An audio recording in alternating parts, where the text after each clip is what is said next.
Eryca Nolan. I'm a comedian and I live in Berkshire County. I live in Pittsfield. I just relocated about 3 years ago, but I grew up here. I lived here until I was 18. Then I went off to school and then moved to the Washington, D.C. area for about 30 years. I wanted to do like public speaking and things like that. So I was dibbling and dabbling or going around the corner with that.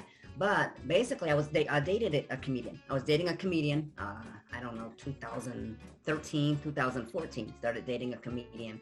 And his birthday was coming up. So I'm like, oh, it would be a great idea to roast him for his birthday because he had brought me to so many shows. And I was just enamored. I was just obsessed with not just the comedy, but the back end and all the moving pieces to it. So I was like, I'm going to have a show for his birthday. And maybe I'll roast him. Maybe I'll say a few jokes. Right before his birthday, we broke up. So I had all this, I have all this material ready. And I'm like, okay, so what do you do now? So I was like, I'm going to bring this to a mic. I always tell new comedians, like, don't do it. Because you're obsessed. I am married to the mic. Seriously. It takes practice. I'm going to tell you, like I said, I started in 2014. I had the year off with COVID.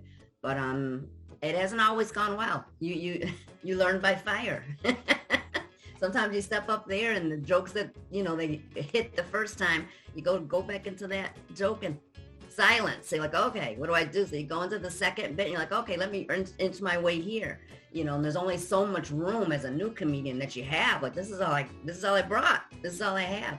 But there's just ways of saying things and maybe making people feel comfortable or maybe like when you're reading the room, then you start talking to them or asking them questions and things like that. It depends. Every audience is definitely different. I'm a full-time mom as well. So I can't go to mics every single night or 3 nights a week and put in those hours or drive into New York City and work. So when I get out there, I have to do whatever I'm doing. I have to test those jokes. I have to network, meet people, do it all there, and then come back home and sit for a while. So a lot of times, the way I practice or get to know people is social networking, or I'm hairbrushing the mirror, rehearsing, because I can't get to that live audience as much as other people do.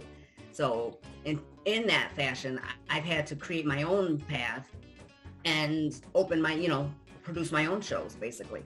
I'm like, a guaranteed way to get on the stage is to produce your own shows. So therefore, you can limit the time. Do I want to host tonight? Do I want to feature? Do I want to run my whole set through?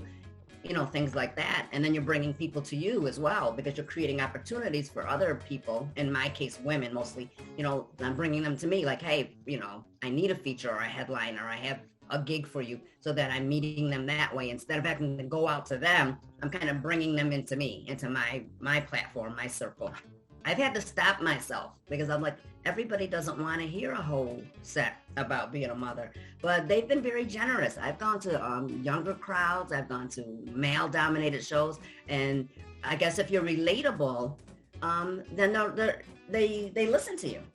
It's not their life, but they're like, hey, I get it. I see your point of view. So, but yes, they feed me material all the time, way too much sometimes. In order for them to relate to me, and in order for me to enjoy myself, I have to be myself. And it's hard because once you get in front of that mic, you want to, give your best self, your best foot forward. I'm like, no, they're just going to get me right out of the door. So if I have an issue right before I get to the show, then that's the first thing I'm hitting off. Like, my kids have the nerve to, ask me or do this or that or, whatever it is. And sometimes they're not the greatest kids. I love them every day, but do I like them every day? No. They are great. They are amazing comedians. One is also a mother like myself. She's been a comedian. She's more of a veteran than me. Hilarious. Kim DeShield is coming from the Northampton, Amherst area. And she's been on, I think, they used to have a show, Mom's Nick at Night, and she won that show there. And I've worked with her several times just because we're close in vicinity. Amazing. Oh, she's hilarious. Her take is, you would think that all moms have the same conversation. Hers, she's a whole different take on it, and the way she brings it to you, you're just going to love her. Oh my gosh.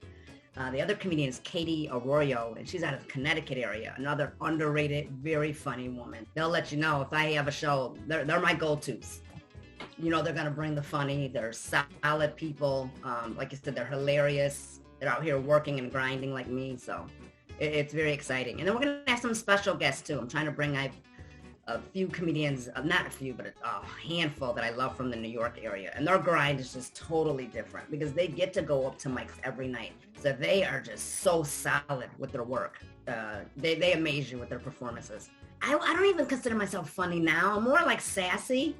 It's more like a sassy, witty, sarcastic thing. So when people say you're funny, they get the wrong impression. They'll meet you like, tell a joke. I'm like, no, I don't have any jokes. This is just me. Like, give me a glass of wine and I'll give you a minute. This is me. I don't know. Once you get that audience, they start laughing and they want to embrace you after the show, which has kind of been, different for me because I've been sick through COVID. So sometimes I can't take the hugs and need to, run back and get my mask on and things like that. But no, they've been very generous and you need it. I mean, like you said, we've been locked down and put through changes we've never experienced. So I think laughter is needed now more than ever. And I need to not only make people laugh, but I laugh too out there, listening to the other comedians or just the stories that people exchange at the end of the show. I think we need it. You need that human interaction again. This whole summer, I'm hoping to spend a lot of time in the Berkshires, bringing the funny, bringing comedians in and spreading my platform. I'm looking forward to it.